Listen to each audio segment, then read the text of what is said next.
ಎಲ್ಲರಿಗೂ ನಮಸ್ಕಾರಗಳು. ಶಾಂಭವಿ ವ್ಲಾಗ್ಸ್ಗೆ ಸ್ವಾಗತ. ನಾನಿವತ್ತು ಮಳೆಗಾಲದ ಹಳ್ಳಿ ಸ್ಟೈಲಲ್ಲಿ ಮಾಡೋ ಅಂತಹ ಬಿದಿರು ಕರಳೆ ಬಳಸ್ಕೊಂಡು ಕರಳೆ ಸಾಂಬಾರು ರೆಸಿಪಿ ಯಾವ ರೀತಿ ಮಾಡೋದು ಅಂತ ತೋರಿಸ್ಕೊಡ್ತಾ ಇದ್ದೀನಿ. ನೋಡ್ಬೋದು, ನಾನಿಲ್ಲಿ ಕರಳೆನ ಸಣ್ಣ ಸಣ್ಣಕ್ಕೆ ಕೊತ್ತಿ ಹಿಂದಿನ ದಿನ ರಾತ್ರಿನಲ್ಲೇ ನೀರಿನಲ್ಲಿ ನೆನೆಸಿಟ್ಟಿದ್ವಿ. ಈ ಕರಳೆನ ಯಾವಾಗಲೂ ಅಷ್ಟೇ ಮೇಲ್ಗಡೆ ಸಿಪ್ಪೆ ಎಲ್ಲ ತೆಗೆದು ಸಣ್ಣಗೆ ಕೊತ್ತಿ ಮಿನಿಮಮ್ 7ರಿಂದ 8 ಗಂಟೆಗಳ ಕಾಲ ನಾವು ನೀರಿನಲ್ಲಿ ನೆನೆ ಹಾಕಿ ಹಾಗೆ 7 ಸಾರಿ ತೊಳಿಬೇಕು ಅಂತ ಹೇಳ್ತಾರೆ. ಹಾಗೆ ನನಗೆ 7 ಸಾರಿ ತೊಳೆದು ಇಟ್ಕೊಂಡು ರಾತ್ರಿನಲ್ಲೇ ನಾನಿಲ್ಲಿ ಕಾಳುಗಳನ್ನ ಕೂಡ ನೆನೆಸಿ ಇಟ್ಕೊಂಡಿದ್ದೆ. ನೋಡ್ಬೋದು, ಇಲ್ಲಿ ನಾನು ಅವರೆಕಾಳು ತೊಗೊಂಡಿದ್ದೀನಿ, ಕಡಲೆಕಾಳು, ಅಲಸಂದೆ ಕಾಳು, ತೊಗರಿ ಕಾಳು ಹಾಗೆ ಹೆಸರು ಕಾಳು, ಈ 5 ಥರ ಕಾಳುಗಳನ್ನ ತೊಗೊಂಡು ನಾನು ನೀರಿನಲ್ಲಿ ಹಿಂದಿನ ದಿನ ನೈಟೇನೆ ನಾನು ನೆನೆಸಿಟ್ಟಿದ್ದೆ. ಈಗ ಅದು ಚೆನ್ನಾಗಿ ನೆಂದಿದೆ. ಬಿದ್ದರೆ ಎಷ್ಟು ತೊಗೊಂಡಿದ್ದೀನೋ ಕರಳೆನ ಅಷ್ಟೇ ಪ್ರಮಾಣದಲ್ಲಿ ನಾನು ಕಾಳುಗಳನ್ನೂ ಕೂಡ ತೊಗೊಂಡಿದ್ದೀನಿ. ನಾನಿಲ್ಲಿ ಕುಕ್ಕರ್ಗೆ ಫಸ್ಟು ಕರಳೆನ ಹಾಕ್ಕೊಳ್ತಾ ಇದ್ದೀನಿ. ಕರಳೆನ ಸಾಂಬಾರು ಸ್ವಲ್ಪ ಇದು ಕ್ವಾಂಟಿಟಿ ಹೆಚ್ಚಾಗುತ್ತೆ, ನಾವು ಕಾಳು ತರಕಾರಿ ಎಲ್ಲ ಹಾಕೋದ್ರಿಂದ. ಹಾಗಾಗಿ ಸ್ವಲ್ಪ ಒಂದು 10 ಲೀಟ್ರ್ ಕುಕ್ಕರ್ನ ತೊಗೊಂಡಿದ್ದೀನಿ. ನೀವು ಸಾಂಬಾರು ಮಾಡುವಾಗಲೂ ಅಷ್ಟೇ ಕರಳೆ ಎಷ್ಟಿದೆ ಕ್ವಾಂಟಿಟಿ ನೋಡಿಕೊಂಡು ನೀವು ಸಾಂಬಾರಿಗೆ ಸ್ವಲ್ಪ ಪಾತ್ರೆ ದೊಡ್ಡದೇ ಇಟ್ಕೋಬೇಕಾಗುತ್ತೆ. ಹಾಗೆ ಈಗ ನಾನಿಲ್ಲಿ ಈ ಮಿಕ್ಸ್ ಮಾಡಿ ಇಟ್ಟಿರೋಂಥ ಎಲ್ಲ ಕಾಳುಗಳನ್ನೂ ಕೂಡ ಹಾಕಿದ್ದೀನಿ. ನೆನೆಸಿ ಹಾಕಿದ್ರೆ ಸ್ವಲ್ಪ ಕಾಳು ಬೇಗ ಬೇಯ್ಕೊಳ್ಳುತ್ತೆ, ಅವರೆಕಾಳು ಮತ್ತು ಕಡಲೆಕಾಳೆಲ್ಲ. ಹಾಗೆ ತೊಗರಿಕಾಳು ಅಷ್ಟೇ, ತುಂಬ ಬೇಗ. ತೊಗರಿಕಾಳು ಸಿಕ್ಕಿಲ್ಲ ಅಂದರೆ ಪರವಾಗಿಲ್ಲ ಕೆಲವೊಬ್ಬರಿಗೆ. ಆಗ ನೀವು ತೊಗರಿಬೇಳೆನೇ ಸ್ವಲ್ಪ ಇದಕ್ಕೆ ಅಲ್ಲೇ ಬೆಳಗ್ಗೆಲೆ ತೊಗರಿಬೇಳೆ ಸೇರಿಸ್ಕೊಂಡ್ರೆ ಮಾಡುವಾಗ ಆಗುತ್ತೆ. ನಾನೀಗ ಒಂದು ಕಾಳು ಮುಳುಗೋ ಅಷ್ಟು ನೀರನ್ನ ಸೇರಿಸಿ ರುಚಿಗೆ ಎಷ್ಟು ಬೇಕೋ ಅಷ್ಟು, ರುಚಿಗೆ ತಕ್ಕಷ್ಟು ಕಾಳು ಕರಳೆ ಬೇಯೋಕ್ಕೆ ಸ್ವಲ್ಪ ಉಪ್ಪನ್ನು ಕೂಡ ಸೇರಿಸಿ ಕುಕ್ಕರ್ ಲಿಡ್ ಕ್ಲೋಸ್ ಮಾಡಿ 1 ವಿಷಿಲ್ನ ಕೂಗಿಸ್ಕೊಳ್ತೀನಿ. ರಾತ್ರಿಲೇ ನೆನೆಸಿಟ್ಟಿರೋದ್ರಿಂದ ನಾನು ಒಂದೇ ವಿಷಿಲ್ಗೆ ಸಾಕಾಗುತ್ತೆ. ನೀವು ಒಂದು ವೇಳೆ ರಾತ್ರಿ ನೆನೆಸಿಟ್ಟಿಲ್ಲ, ಬೆಳಗ್ಗೆ ಎದ್ದು ಒಂದು 1 ಅವರ್ 2 ಅವರ್ಸ್ ಅಷ್ಟೇ, 3 ಅವರ್ಸ್ ನೆನೆಸಿಟ್ಟಿದ್ವಿ ಅಂದರೆ 2ರಿಂದ 3 ವಿಷಿಲ್ನ ಕೂಗಿಸ್ಕೋಬೇಕಾಗುತ್ತೆ ಫಸ್ಟೇ ಕಾಳನ್ನ. ಕರಳೆ ಆರೋಗ್ಯಕ್ಕಂತೂ ತುಂಬಾ ಒಳ್ಳೆಯದು. ನಮ್ಮ ಅಜ್ಜಿಯವರೆಲ್ಲ ಹೇಳ್ತಾರೆ, ನಾವು ಚಿಕ್ಕದ್ರಲ್ಲಿ ಕರಳೆ ಅಷ್ಟು ಇಷ್ಟಪಡ್ತಾ ಇರಲಿಲ್ಲ ತಿನ್ನೋದಕ್ಕೆ. ಆ ಟೈಮಲ್ಲೆಲ್ಲ ಪಕ್ಕದಲ್ಲಿ ಕೂರಿಸ್ಕೊಂಡು ವರ್ಷಕ್ಕೊಂದು ಸತಿ ಆದರೂ ಕರಳೆ ತಿನ್ನಲೇಬೇಕು, ತಿನ್ನಿ ಅಂತ ಹೇಳಿ ತಿನ್ನಿಸೋರು. ಆದರೆ ಈಗ ಅದ್ರ ಬಗ್ಗೆ ತಿಳ್ಕೊಂಡು ಈಗ ಅದು ನಮಗೆ ರುಚಿ ಅನಿಸುತ್ತೆ. ಈಗ ಕುಕ್ಕರ್ ವಿಷಿಲ್ ಕೂಗೋ ಅಷ್ಟರಲ್ಲೇ ನಾವಿಲ್ಲಿ ಒಂದು 6 ಥರ ತರಕಾರಿಗಳನ್ನ ನಾನಿಲ್ಲಿ ಕಟ್ ಮಾಡಿ ಇಟ್ಕೊಂಡಿದ್ದೀನಿ. ಆದಷ್ಟು ಇದಕ್ಕೆ ವೆರೈಟಿ ತರಕಾರಿಗಳು ಕಲರ್ಫುಲ್ಲಾಗಿ ಜಾಸ್ತಿ ತರಕಾರಿಗಳು ಹಾಕಿದ್ರೇ ಟೇಸ್ಟ್ ಚೆನ್ನಾಗಿರುತ್ತೆ. ಆದರೆ ನೀವು ಯಾವ ತರಕಾರಿ ಮಿಸ್ ಮಾಡಿದ್ರೂ ಹಡ್ಲಿಕಾಯಿ ಅಂತೂ ಇದಕ್ಕೆ ಮಿಸ್ ಮಾಡಲೇಬಾರ್ದು.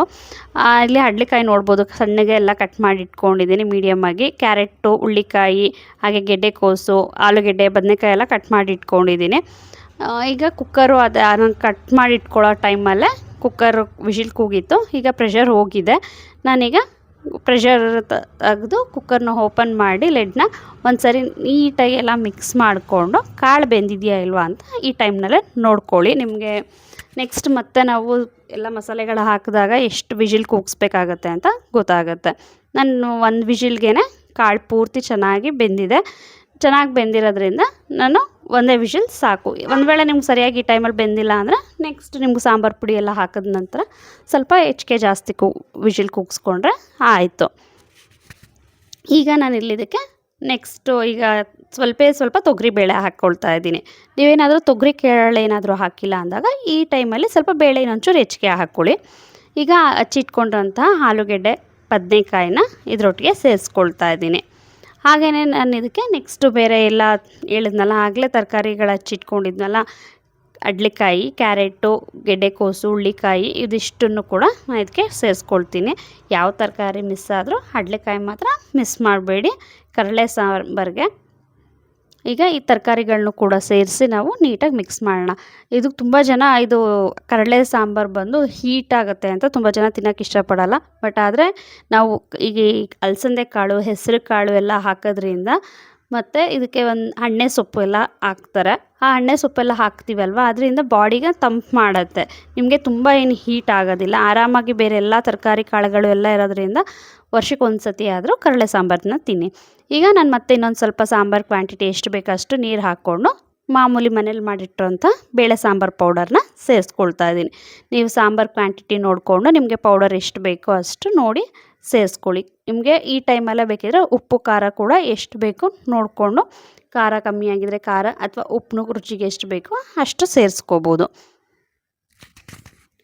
ಬೀಟ್ರೂಟ್ ಶುಗರ್ ಇರೋರಿಗೂ ಅಷ್ಟೇ, ಶುಗರ್ ಇರೋರು ಆರಾಮಾಗಿ ತಿನ್ಬೋದು. ಶುಗರ್ ಇರೋರು ಕೆಲವೊಂದು ದಿನ ತಿನ್ನೋ ಟೈಮಲ್ಲಿ ಶುಗರ್ ಎಲ್ಲಿ ವೇರಿಯೇಷನ್ ಆಗುತ್ತೋ ಅಂತ ಯೋಚನೆ ಮಾಡ್ತಿರ್ತಾರೆ. ಬಿದ್ದರೂ ಕೂಡ ತುಂಬಾ ಕರಳೆ ಆರೋಗ್ಯಕ್ಕೆ ತುಂಬಾ ಒಳ್ಳೆಯದಾಗಿರೋದ್ರಿಂದ ಶುಗರು ಬಿ ಪಿ ಇರೋರೆಲ್ಲ ಆರಾಮಾಗಿ ತಿನ್ಬೋದು. ನಾನಿಲ್ಲಿ ಒಂದು ಸ್ವಲ್ಪ ತೆಂಗಿನಕಾಯಿನ ತುರಿದು ಹಾಕ್ಕೊಳ್ತಾ ಇದ್ದೀನಿ. ನಿಮ್ಗೆ ತೆಂಗಿನಕಾಯಿ ತುರಿದಿರೋ ಹಾಕ್ಕೊಳ್ಳೋಕೆ ಇಷ್ಟ ಇಲ್ಲ, ತುರಿದಿರೋದು ಸಿಗೋದು ಬೇಡ ಅಂದರೆ ತೆಂಗಿನಕಾಯಿನ ರುಬ್ಬಿಟ್ಟು ಕೂಡ ಸೇರಿಸ್ಕೋಬೋದು ನೀವು ಇಲ್ಲಿ ಇದಕ್ಕೆ. ಹಾಗೆ ನಾನು ಇದಕ್ಕೆ ಇಲ್ಲೆಲ್ಲೂ ಟೊಮೊಟೊ ಸೇರಿಸಿಲ್ಲ, ಟೊಮೊಟೊನ ಹಾಕಕ್ಕೆ ಹೋಗ್ಬಿಡಿ. ಈಗ ಕುಕ್ಕರ್ ಲಿಡ್ ಕ್ಲೋಸ್ ಮಾಡಿ ಒಂದು 3 ವಿಷಿಲ್ ಕೂಗಿಸ್ಕೊಳ್ತೀನಿ. ಖಾರ ಎಲ್ಲ ನೀಟಾಗಿ ಎಲ್ಲ ತರಕಾರಿ ಕಾಳು ಎಲ್ಲ ಮತ್ತು ಇನ್ನೊಂದ್ಸರಿ ನೀಟಾಗಿ ಬೇಯಲಿ ಅಂತ 3 ವಿಷಿಲ್ ಕೂಗಿಸ್ಕೊಂಡು ಈಗ ಕುಕ್ಕರ್ ಲಿಡ್ನ ಮತ್ತೆ ಓಪನ್ ಮಾಡ್ತಾಯಿದ್ದೀನಿ. ನೋಡ್ಬೋದು ನಂಗೆ ಸಾಂಬಾರನ್ನ ಈ ಟೈಮಲ್ಲಿ ಇನ್ನೊಂದು ಸರಿ ಬೇಕಿದ್ರೆ ನೋಡ್ಕೊಳ್ಳಿ. ನಿಮಗೆ ಸಾಂಬಾರಿಗಿನ್ನ ನೀರು ಬೇಕು ಅಂದರೆ ಸ್ವಲ್ಪ ಬಿಸಿ ಮಾಡಿ ನೀರನ್ನ ಈ ಟೈಮಲ್ಲೇ ಆ್ಯಡ್ ಮಾಡ್ಕೋಬೋದು. ಮತ್ತು ಈಗ ನಾನು ಕುಕ್ಕರ್ನ ಸ್ಟವ್ ಹತ್ತಿಸಿ ಸಾಂಬಾರನ್ನ ಮಳ್ಳೋದಕ್ಕೆ ಇಟ್ಟಿದ್ದೀನಿ. ಈಗ ನೋಡ್ಬೋದು ಈಗ ಇನ್ನೇನು ಸ್ವಲ್ಪ ಸಾಂಬಾರು ಮತ್ತೆ ತಿರ್ಗಿ ಕುದಿ ಹತ್ತಾ ಇದೆ. ಈ ಟೈಮ್ನಲ್ಲಿ ನಾನು ಇನ್ನೊಂದು ಸರಿ ನೀರು ಎಲ್ಲ ಕರೆಕ್ಟಾಗಿದೆಯಾ ಅಂತೆಲ್ಲ ನಾನು ಚೆಕ್ ಮಾಡ್ಕೊಳ್ತಾ ಇದ್ದೀನಿ ಇವಾಗ.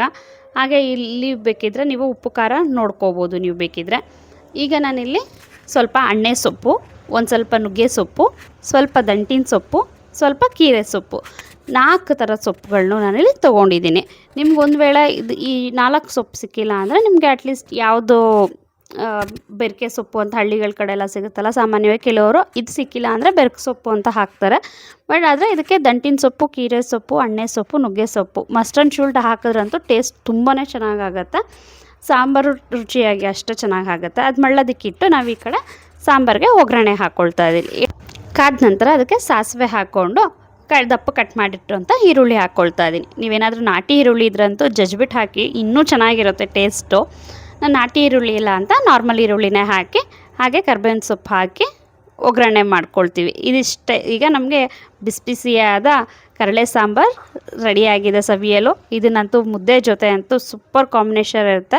ಮುದ್ದೆ ಅಥವಾ ರೊಟ್ಟಿ ಜೊತೆಗೆ ತಿಂತಿದ್ರೆ ನೀವು ಒಂದು ಸತಿ ಟೇಸ್ಟ್ ಮಾಡಿದ್ರೆ ಖಂಡಿತ ನೆಕ್ಸ್ಟು ಕರಳೆ ಸಿಕ್ಕ ತಕ್ಷಣ, ಮಳೆಗಾಲ ಯಾವಾಗ ಬರುತ್ತಪ್ಪ ಎಲ್ಲಾದರೂ ಕರಳೆ ಕಾಣಿಸಿದ ತಕ್ಷಣ ನೋಡಿ ತೊಗೊಂಬಂದು ಮಾಡ್ತೀರಾ, ಅಷ್ಟು ರುಚಿಯಾಗಿರುತ್ತೆ. ಇದೇ ರೀತಿ ಇನ್ನಷ್ಟು ಒಳ್ಳೆ ರೆಸಿಪೀಸ್ಗೋಸ್ಕರ ನಮ್ಮ ಚಾನಲ್ನ ತಪ್ಪದೆ ವೀಕ್ಷಿಸಿ. ಈ ವಿಡಿಯೋ ಇಷ್ಟ ಆಗಿದ್ರೆ ಲೈಕ್ ಮಾಡೋದನ್ನು ಮರಿಬೇಡಿ.